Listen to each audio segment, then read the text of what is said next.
Kangaroo care or skin-to-skin contact is a concept that came about in areas where there were no reliable incubators to assist preterm babies. Now, these days, it is widely practiced as more and more studies show the benefits of establishing this contact with your baby straight after birth.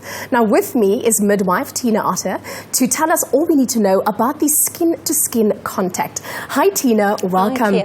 Skin-to-skin contact. I've heard so much about it, but what exactly is it? Okay, skin-to-skin contact is nothing new. Pretty much in a nutshell, it's when a mommy and a baby are placed skin-to-skin with no blanket in between them. They are indeed covered, but both of them to keep warm, but skin-to-skin is where there's nothing in between mommy and baby. And what if I'm breastfeeding? Is this only for when you're breastfeeding? Oh, no. Skin-to-skin contact in the first few minutes after birth, in the first few hours after birth, continuing into breastfeeding, continuing into bonding in those early days and those early moments, early days, early weeks after birth. Skin-to-skin contact is very advantageous for both mommy and baby. One of the questions I had when I had for both my babies is, the fact that I've got a cesarean birth. I mean, does it differ? Does it make any difference in the grander scheme of things when it comes to skin-to-skin contact? Skin-to-skin contact in cesarean babies can be even more important than with a normal vaginal delivery because the baby's got massaged all the way out. Very often with our cesarean babies, especially if there's been no labour, they've had none of that cuddling and that massaging on the way out. So getting in contact with that baby to calm that baby who just was sleeping away and then suddenly the window opened and they were birthed or delivered, they need to be back on the matrix, which is the mommy. They need to be back with that skin-to-skin on the outer womb with her. So if you can set that up, if it hasn't been an emergency, it is something that I definitely find beneficial for a cesarean couple, mommy and baby. And what about injections? You know, all of the drama that goes with that and everything else. Baby doesn't need it straight away.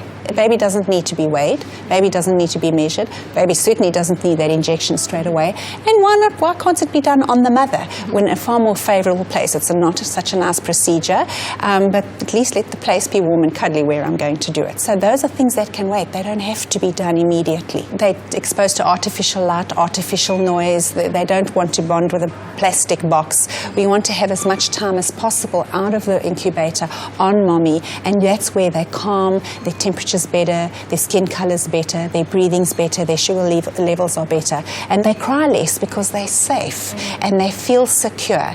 And something bigger than me is looking out for me, and I'm on that, which is where I'm supposed to be, because that is where I learn to love, and that is where I learn to self-soothe on my mother, or even on my father. Yes, Fathers have a huge role to play as well, and especially immediately after birth, if something's wrong with the mom and she needs to go back into surgery, then dad needs to take over.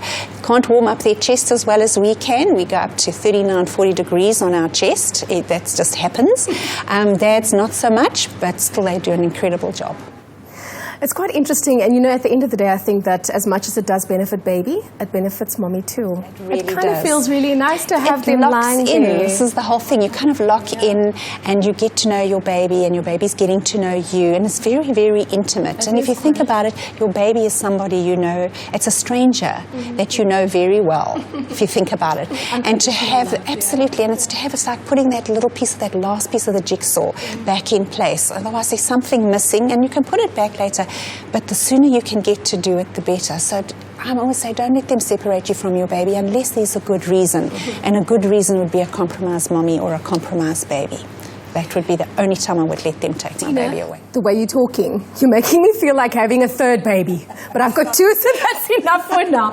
Listening to all these advantages of having skin-to-skin contact with your baby after birth, I think it's safe to say that it's something that all moms should try to do as soon as possible after you've given birth. And remember that dad can also help with, if you're not able to, immediately establish that skin-to-skin contact with your baby.